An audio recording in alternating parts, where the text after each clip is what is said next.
દુનિયાભરમાં ગુજરાત મોડલની વાતો કરતી ભાજપ સરકારની આ છે હકીકત। સુરતમાં એક સાયન્સ કોલેજની આવી હાલત। સરકારી કોલેજોના હાલ બેહાલ છે। સરકારી કોલેજોમાં સરકી છત પણ નથી। આ વાત કહી છે સુરતના આમ આદમી પાર્ટીના કોર્પોરેટરે। નમસ્કાર, હું છું ચંદ્રિકા પુત્રી નિરાલી। આવો સાંભળીએ આ કોર્પોરેટરે વધુમાં શું કહ્યું। ક્યાં સુધી ભાજપા સરકાર એટલે કે ભ્રષ્ટ સરકાર સુરતના લોકોને સરકારી કોલેજના નામે મૂર્ખ બનાવતી રહેશે। હું મહેશભાઈ અણગણ, કોર્પોરેટર, સુરત મહાનગરપાલિકા, આમ આદમી પાર્ટી। આજે સીમાડા વિસ્તારની અંદર આજથી 3 વર્ષ પહેલાં ચૂંટણીના સમય માટે માથે ઊભા રહીને જેવી તેવી સરકારી કોલેજના નામે બણગાઓ ફૂંકી દીધા। શું આ ગુજરાત રાજ્યનું જે ગુજરાત મોડલના નામે આખા ભારતની અંદર ભાજપના લોકો પ્રસિદ્ધ કરે છે, આ એની સરકારી કોલેજ છે। કદાચ તમે બિલીવ નહીં કરો, આ છે આખી પતરાના શેડમાં ચાલતી સરકારી કોલેજનો એક ભાગ। શું સરકારી કોલેજો આવી હોય? બતાવો। જો અહીંયા લખ્યું છે આ કેમિસ્ટ્રી લેબ, આ છે કેમિસ્ટ્રી લેબ। કેમિસ્ટ્રી એટલે કે મોટા ભાગે જ્વલનશીલ પદાર્થો અહીંયા હોય અને એનો આ છત એટલે કે પતરાની છત કેટલી ગરમી આમાં ઊભી થતી છે, કેટલી ગરમી રહેતી છે। શું સરકારી કેમિસ્ટ્રીની લેબ આવી હોય? અને આ તો ગુજરાત મોડેલ જેને ભાજપના લોકો આખા દેશની અંદર વખાણે છે। બતાવો લેબ એમને, પતરાવાળા દરેક જગ્યાએથી ખુલ્લું, કોઈ એસીની વ્યવસ્થાઓ નહીં। શું બાળકો, વિદ્યાર્થીઓ આવી લેબમાં અભ્યાસ કરશે? અહીંયા બતાવો આ હાલતો કરી।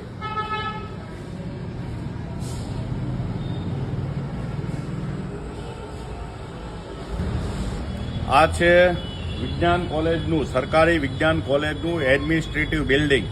કદાચ કોઈ સારું એવું આંગણવાડીનું જે ક્લાસ હોય એ આના કરતા સારો હોય। આ એડમિનિસ્ટ્રેટિવ બિલ્ડિંગ આ બધું બતાવો।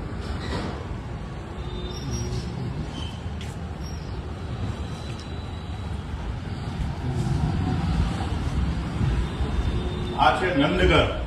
નંદગરની અંદર એક કોલેજ બનાવી દીધી। આ કોલેજના દાદરો સરકારી કોલેજ, સરકારી વિજ્ઞાન કોલેજ, જેને આખા દેશમાં મોડેલ, ગુજરાત મોડેલ, આ એનું બોર્ડ, સરકારી વિજ્ઞાન કોલેજનું બોર્ડ।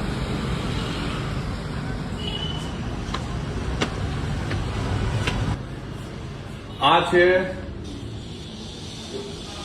માઇક્રોની લેબ।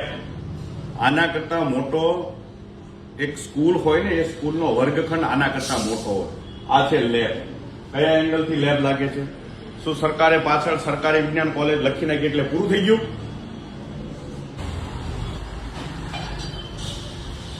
ખુલ્લી જગ્યાને લેબ બનાવી દીધી આવી રીતે કબાટો મૂકી મૂકીને। આ કોમ્પ્યુટરો, આની તો દિવાલ બની છે અહીંયા। આ લેબોરેટરીઓ છે, તમે વિચારો શું આવી હોય લેબોરેટરી? આ હાલત બતાવો આની છે। આખા જ્યાંનો જે કબાડ હોય બધું કબાડી વસ્તુ અહીંયા મૂકી દીધી। આ દિવાલ બનાવવા માટે તો આપણી ટેકનોલોજી વપરાય છે। આખી પ્રોફેસરો બિચારા કેવા કે એને આ ઓફિસની અંદર બેસવા મજબૂર બને છે। કોઈ વ્યવસ્થા નહીં, બસ। અને 3 વર્ષ થયા, હજી સરકારની આંખો ખોલતી નથી। 3 વર્ષ થયા છે।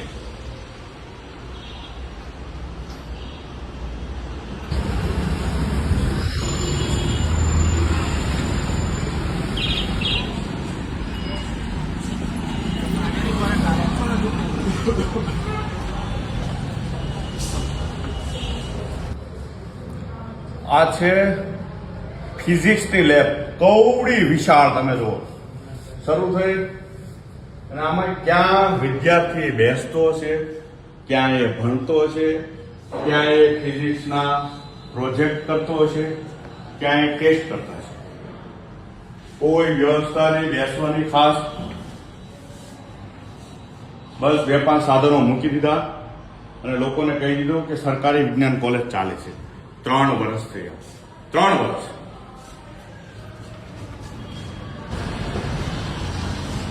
વરાછા વિસ્તારની અંદર સરકારી વિજ્ઞાન કોલેજ બને એ માટે આજ વરાછા વિસ્તારના અસંખ્ય લોકો, જાગૃત નાગરિકો, ઘણી બધી સંસ્થાઓ અને સાથે સાથે આમ આદમી પાર્ટીની આખી ટીમે સતત વરાછા વિસ્તાર માટે આ પ્રશ્ન ઉપાડ્યો, સરકારી કોલેજની ડિમાન્ડ કરી અને આખરે એક કહેવા પૂરતી, જેને કહેવાય ને કે હાથીકરું પૂતાડ્યો, આપણે ગુજરાતીમાં કહેવત છે, અને મૂર્ખ બનાવીને મત લેવાનો કામ ધંધો જે ભાજપ વર્ષોથી કરવા આવે છે એ રીતે કરી દીધું.